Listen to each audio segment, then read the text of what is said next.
মৃতদেহ উদ্ধাৰক লৈ এতিয়া চাঞ্চল্যৰ সৃষ্টি হৈছে অঞ্চলজুৰি আৰু দেখিবলৈ পোৱা গৈছে লখিমপুৰৰ গৰিয়াজানত নদীত উদ্ধাৰ হৈছে মৃতদেহ আৰু ইয়াক লৈ এতিয়া উত্তেজনাৰ সৃষ্টি হৈছে অঞ্চলজুৰি গৰিয়াজান নদীত অৱস্থাত মৃতদেহটো প্ৰত্যক্ষ কৰে স্থানীয় লোকে আৰু মৃত ব্যক্তিজন চাপৰি গাঁৱৰ নিপেন শইকীয়া বুলি জানিব পৰা গৈছে আৰু এতিয়াও পোহৰলৈ অহা নাই শইকীয়াৰ মৃত্যুৰ কাৰণ।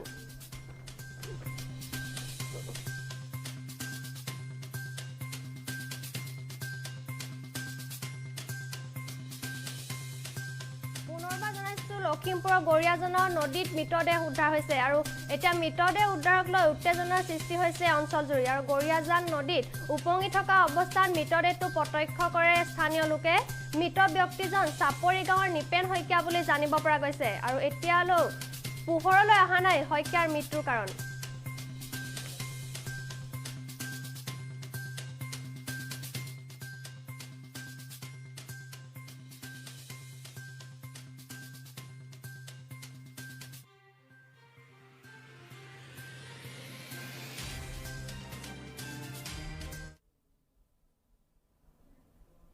বাক্সাত ভয়ংকৰ পথ দুৰ্ঘটনা আৰু পথ দুৰ্ঘটনাত নিহত হৈছে এজন আৰু